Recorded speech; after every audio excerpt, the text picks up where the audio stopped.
Welcome back to Beyond the Bottom Line. I'm your host, Burt Miller, and today's guest is John Sacksteder. He is the president of Mark Anthony Brewing Company that's responsible to Indian supply chain and support for the Mark Anthony brands such as Mike's Hard Lemonade, Mike's Harder, Cayman Jack, and of course the iconic and fast-growing rocket ship White Claw, the brand that's essentially transformed the beer RTD space, or RTD meaning ready to drink space. So welcome to the show, John. Great to have you here. John is coming to us from beautiful Chicago, Illinois. Thanks, Bert. Good to be here. Appreciate it. Absolutely. So it's good to catch up with you again, John, and I always enjoy spending time with you. And I like to kick this thing off at the beginning by asking guests where they grew up, number one, and what inflection points in their life led to where they are today. So I'd love to hear your story. Yeah, no, appreciate it. So I actually grew up outside of Detroit, Michigan, in Plymouth, Canton, and grew up, went to grade school, 1st through 8th grade in the same school, and then went to high school. Started in first 2 years of high school. Everything, kind of was chugging along nicely for us. And my dad came home one day that summer of my sophomore year in high school and said, "Hey, we have to move to Chicago."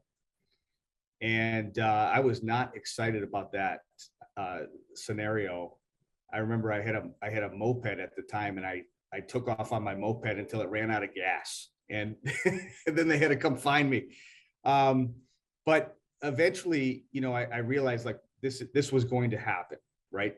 I wasn't going to stay there on my own, and I was moving with my family to Chicago. And I still remember the drive. My dad and I drove over first, and I was going to visit the school, and I played basketball in high school. So I was going to spend some time that summer with the team in the summer league to get to know some people.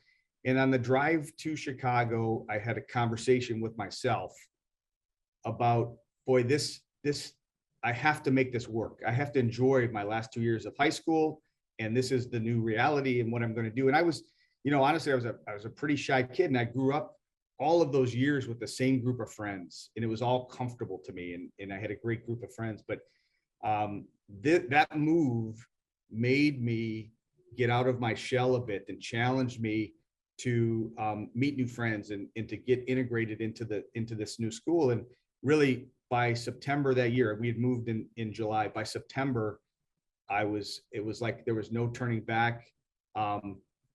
Detroit was a distant memory, and I was all in Chicago. And it really taught me how resilient I could be, how I could transform myself. And I look back at that. That was really a high growth time for me as an individual, and it worked out really great for me. And but I did that with my own kids. I pulled them out of school, and we moved to Canada for a couple of years. And I remember how heart-wrenching it was for me to do that to them, that they had it, and but they survived, and they did a great job. And it's still something we look back on, our couple of years in Canada, and when we came back to Chicago, and they grew from it, and they tell great stories about it still. So that though is kind of my story of my younger days. Well, and it's a story of your younger days, but at 16 years old, you learn a valuable lesson that breaking a routine, getting uncomfortable, that's one of the bigger lessons around growth that you can have, and you got that early. So, and obviously that's been a major inflection point for you to where you are today. It was. It paid off. Yeah, and so leading up to where we are, you began your career at Kraft Foods about 23 years ago. So when I think about that 23-year run at Kraft, and then all of a sudden, you go work for Anthony at Mark Anthony Brewing. Right. What lured you there after 23 successful years at Kraft? Yeah, and I had a wonderful career at Kraft. It was a great company. I learned so much there. The development that a large company puts into people is amazing. And and I had, every couple of years I had a new job, right? And I moved 2 or 3 times, which again, all growth things for me. But I'd actually had just done a couple of years up in Canada. I came back to our headquarters office in Chicago, up in Northfield for Kraft. And, I was in an interesting role, but it was a role that was more of an individual contributor position.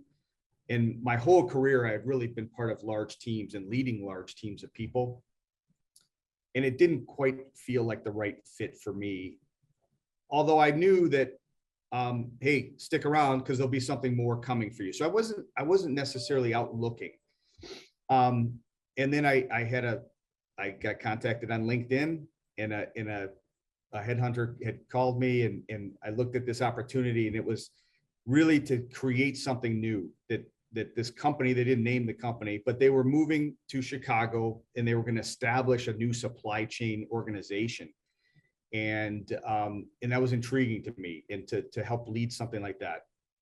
So I went through the process and learned more and more, learned that it was, at that point, really the brands were Mike's Hard Lemonade. White Claw was a thing of the future. Right. And, but really to be able to build a supply chain team from scratch, they had been doing supply chain through various groups. They had salespeople doing some bit of S&OP and forecasting. They had folks up in our wineries doing some of the material planning. There wasn't really a procurement team, and there wasn't really solid management over our co-pack network at that point. It was 100% co-pack network. We didn't own our own plants at all. But then, you go through those interview processes, and 4 months into this, I knew that if I didn't get this job, I was going to be extremely disappointed. And that's when I knew I had to get this right. And fortunately, I got the call, I got the job, and now it's been 10 years here, and it's been a fantastic journey. It has been a great journey, and we're gonna dig into that. We'll dig into the journey from the co-packers to what you've accomplished over the last 30 months. We'll do that here in a second. But those damn headhunters, they call it they get you at the craziest time. Absolutely. So can you explain for our guest the company structure, just so they understand? You have Mark Anthony Brewing, you have as under the umbrella of Mark Anthony Brands. So can you kind of explain how they fit together, please? Absolutely. So we actually, it starts with the Mark Anthony group of companies. And so that's headquartered out of Vancouver. That's where our owner, Anthony Van Mandel, sits. And so we have that group that oversees it all. Then we have our winery group up in Kelowna. We have a series of wineries there that are spectacular. If nobody's been to Kelowna, BC, go visit and see these beautiful wineries. And then our Mark Anthony International Group, our office in Dublin, is actually the kind of the brand owner, right? And so we then support that group by the supply chain, end-to-end supply chain services for that. And then down the street, we have Mark Anthony Brands that operates the sales and marketing of those products. And so there's a collaboration to get all this done. But we basically take things from, once we receive the forecast, we turn that into our demand plan and work from there all the way to the production and finished goods. Well, it's an amazing group of companies. And for those that are not familiar with Mark Anthony Brands, again, it's brands like Mike's Hard Lemonade, Mike's Harder, and of course White Claw. White Claw, Cayman Jack. We've got quite a few. Well, I'll throw in one thing too. But what's amazing about the company is that Anthony started the Mark Anthony Group in 1972 when he was a young man, and all of our growth has been organic. So that we've done, none of this was through an acquisition.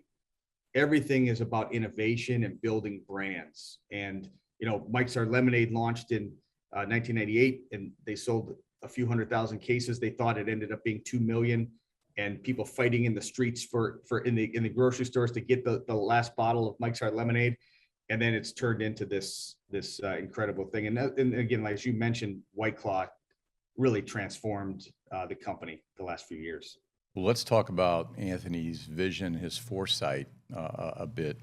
So MAB, you guys took control of the supply chain, or took control of your whole supply chain destiny by building 3 incredible facilities in 30 months during COVID. How many square feet combined? We've got, South Carolina is 1.3 million. Glendale, Arizona is just under 1 million, and we've got about 450,000 in New Jersey. Yeah, so it's a lot of space. Yeah. What is that? About 2.8 million, give or take. Yeah. So you did this. You did this during COVID. Yes. So before we talk about that journey and what it took to do that, talk a little bit about the foresight that you all have, and certainly led by Anthony Van Mandel. Talk a little bit about what the foresight and the innovation and the willingness to invest and do what is necessary to move from a co-op to really taking control of your own destiny around the supply chain. Talk a little bit about that. Yeah, absolutely. We had from the beginning. So, the Mike's Hard Lemonade brand has been around now, 22, 23 years.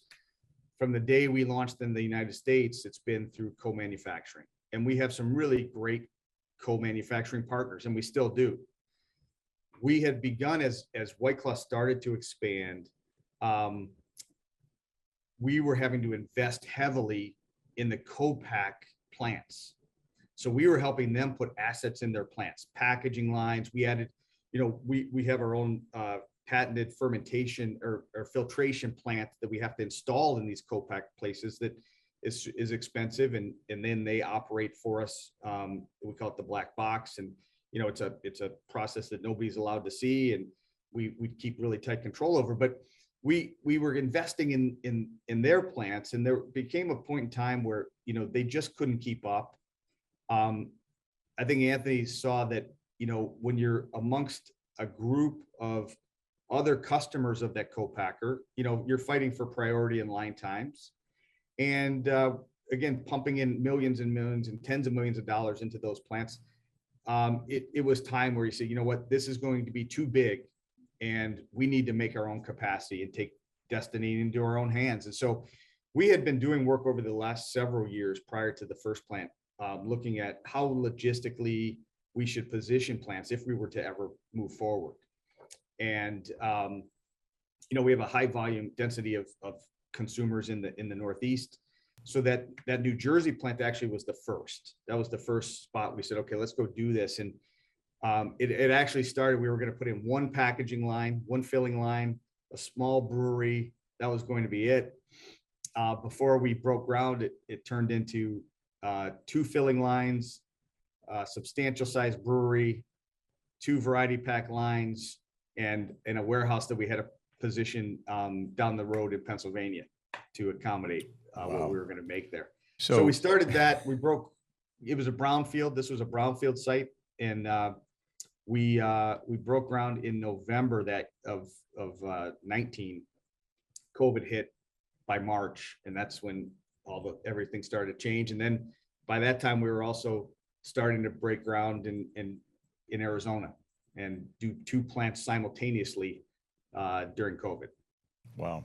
So you went from 0 to 60 very, very quickly. Yes. From co-packers to having just under 3 million square feet of your own in 3 different parts of the country.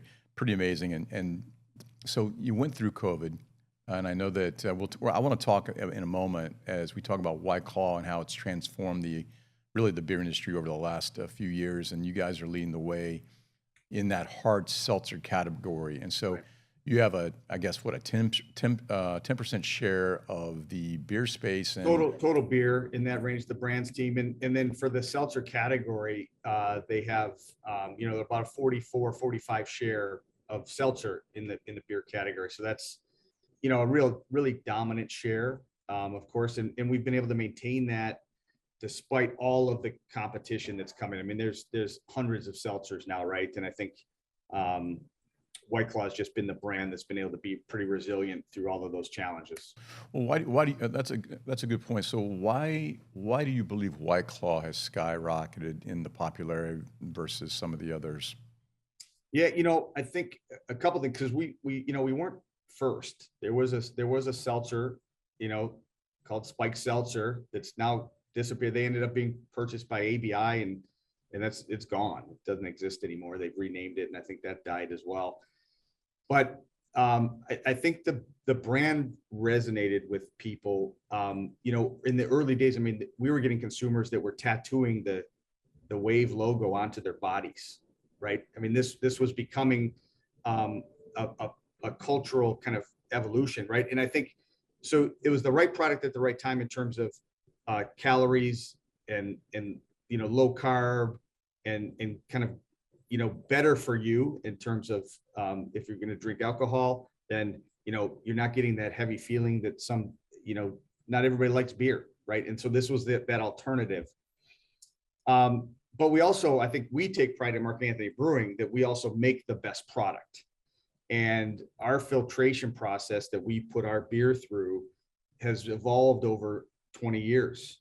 And, we have several patents on the process. We do more than anyone else does in terms of creating that neutral malt base, right? That we use to blend then flavors and make all of our products. That's the same that we use for Mike's Hard Lemonade and, and others. And so it's the quality of liquid. And then I think, from Anthony's perspective, everything starts with quality, and really you can kind of trace some of our roots and things back to the wineries. And, the care that the winemakers put into every single bottle that they make, and the quality of our wineries, they're spectacular facilities, architectural marvels, really, right? And so that quality at the high-end wine, premium wine business trickles through the organization. And it's the same care and quality that we put into making every case of everything we make. But, again, with White Claw in particular, I think when you taste that against our competitors, it wins. Yeah. And that's what matters in the end. And these brands can come and go, but people, they might try them because it sounds interesting. They taste it. They're like, boy, I'm going to go back to White Claw. Right. Yeah, And it's always time after time is how that share continues to grow and be able to fend off the competition. Well, it's always eventually it is the liquid that goes on the lips. That's what Well, matters. when you think about the quality, I mean, we have a couple people that work on my team that are from that part of the country. So they've informed me that those wineries are fantastic, and I should take a visit there sometime. Yes. And not only you guys have consumers, but you guys have fans, people that will go put tattoos of your brand Yes. on their bodies. Yeah. That says a little bit about the brand. So let's talk about Mark Anthony Brewing. And now you guys are the fourth largest brewery in the United States. And just think about that journey when you came to Chicago, when Anthony came to Chicago. You're now the fourth largest brewery in the United States. You've increased your team from 25 people to now over 650, give or take. So as you've been building out the team here in the U.S. for MAB, what is it that you are looking for in a successful individual candidate for your team? I mean, I have a little bit of I have a little bit of a cheat. I mean, because I kind of know the answer to this, but tell our audience. Exactly. Well, it's interesting because, again, coming from a large company, in transitioning to a private company in a small company when I got here, it is a different quality, and it doesn't suit everyone, right? There's a nimbleness, there's an urgency that we work at. Honestly, it's a different pace, I think, than a lot of places. And we also look around, if somebody's asking, boy, who's going to do that? We say, just hold up the mirror, because it's, you probably need to jump in and take charge if you don't see that somebody's taking charge of a topic.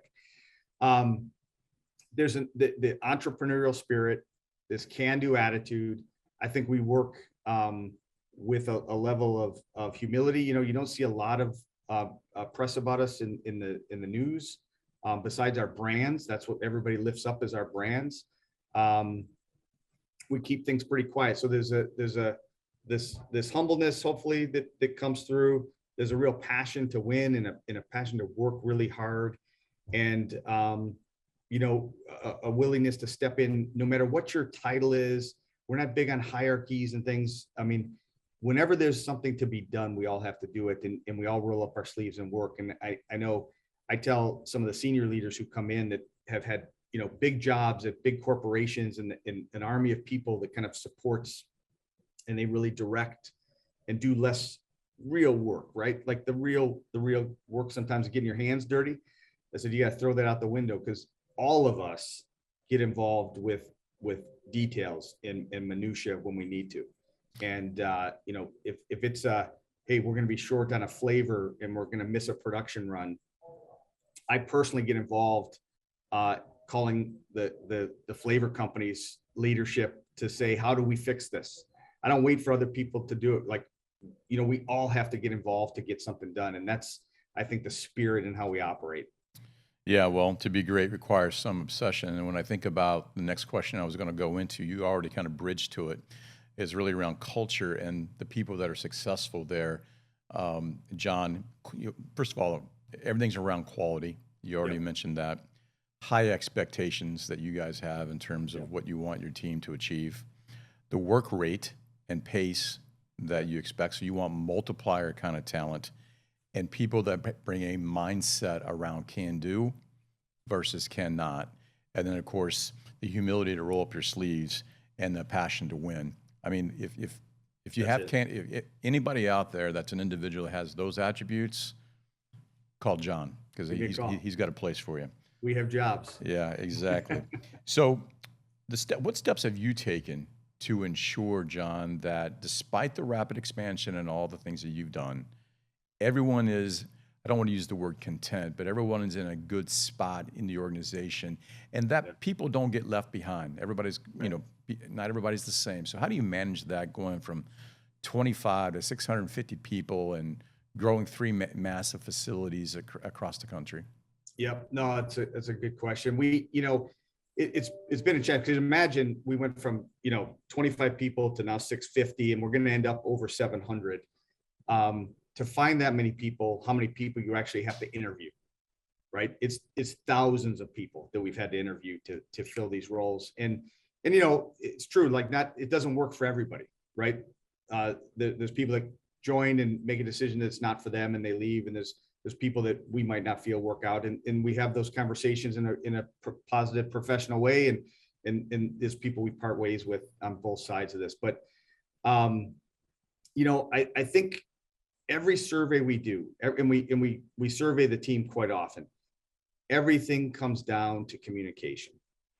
If people know what we're trying to accomplish, they get updates on how we're doing, they have visibility in the field of ownership, that they know how they can impact the results, yet you get the engagement, right? And I will tell you, we don't always do it as well as we should. It takes a lot of work. And as soon as you think you're communicating enough, just keep going, because you're not. That's what I've learned, because there'll be times where we're like, boy, I feel like we've shared this, we've talked. It's not enough. It's not enough. And you have to do it in multiple formats. Some people it's video, some people it's email, some people I in the plants, I say, I want posters that people have to walk by and see. And we have them on the TV monitors in the break rooms. And you have to do it in a multiple ways, town halls, and on and on and on. And so I think that's an area where we continue to challenge ourselves to be better at. But again, it drives that engagement, I feel. And that then once you have that, then people buy in, they understand what we're trying to do, and they feel informed and part of it. It builds on itself. So that's one of the learnings I've had over this last couple of years. And it's been, again, when you think about what's happened for us over the last 2.5 years, we were really building this plane as we were flying, right? And we know that we got these plants up and they're running, and we staffed and we trained. We're going back now.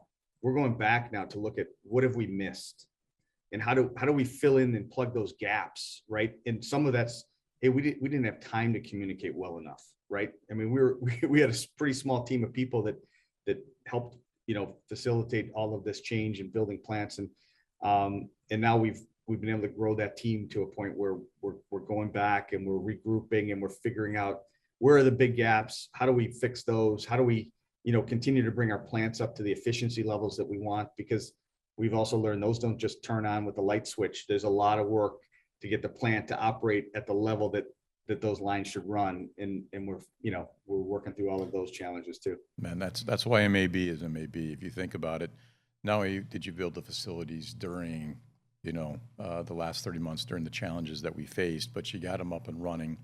You're so right about communication. It's really about over communicating, because you cannot over communicate. Repeating the message, particularly the key message, and whatever that North Star is to your team. That is so important. And then the acknowledgement that not the facilities are just built, and we move on. No, we've done what we've done, and now we did it while we were during the last 24 months where we're in the midst of something, and now we have to go back and improve it. That's kudos to you guys. That's outstanding. So before I ask you the last question, the last question I'm going to ask you, I'll let you think about it. I'm going to ask you what's next for you and MAB. That'll be the question. But before we do that, I have to go back to the preparation. When I was in Chicago, we started pulling out the drawers, and you guys went out and in anticipation of supply chain and building facilities, you bought a couple of cans, correct? We did. I don't know how many you bought, but you purchased quite a few. Yeah, we purchased billions of cans. So we also tend to be aggressive and bullish about ourselves, right? We bet on ourselves. And as we were preparing to because when White Claw launched in 2016, we never were at a point through 2018, 19, 20 where we could supply the demand. It was on allocation. Every case we made was shipped and sold. And so we were really looking at, boy, once we have this capacity online with our own plants, we have to have all of the resources to produce. So we had almost 6 billion 12-ounce sleek cans ready to go and fill. And so we will fill them all. But we were ready to go. There's no doubt about that. That's billion with a B, billions with a B. It's a lot of cans. It's a lot of cans. All right, before we wrap up, John, what's next for MAB? Where are you guys going? What can you share with us? What's going on? Yeah. No, like I said, I think for us, this next 12 months is a period. Not that we say we ever take a deep breath, but we'll take a little break, a little pause, and reflect back on what's happened, and really are doing that work now to say, okay, how do we make this all better? How do we become, really world-class manufacturers? Because we haven't been, right? We were a co-pack network, and now we own these 3 beautiful assets that we have to make sure we get the most out of. And so, whether it's training, whether that's doing, black belt, Lean Six Sigma work on the lines, all of those things, we're going to go back, and now we're lining up and executing and have a plan to make sure that we're really getting up to speed where we need to be. The focus on quality is never going to end. The focus on safety is never going to end in the plants. And so those we continue to fine tune and stay focused on. So that's really I think the next year ahead. The one thing that is always going to stay the same for us is that the company is driven by innovation. And so we will always have to be prepared at Mark Anthony Brewing for whatever is next, whatever the brand teams and Mark Anthony Group and international teams come up with. We have to be ready to react and ready to, when they find the next White Claw brand, that we have to be ready to take that on and do it in as quickly as possible. So that's the challenge. We don't quite always know what's next, but I always tell people, stick around. If you get bored, stick around, because it's going to change pretty soon, and there'll be new things on the way. Well, it's all about preparation that meets that opportunity, and certainly, I'm sure whatever it is, it'll be successful because you guys have a formula. The formula is just stick true to your North Star, or the spirit of what the organization's built around. So, John, thanks for joining me on Beyond the Bottom Line. It's been great to have you. Awesome. Thanks, Bert. Appreciate it. Absolutely. Have a White Claw. I will. I'll have a couple. This is Bert Miller with Beyond the Bottom Line, and we'll see you next time.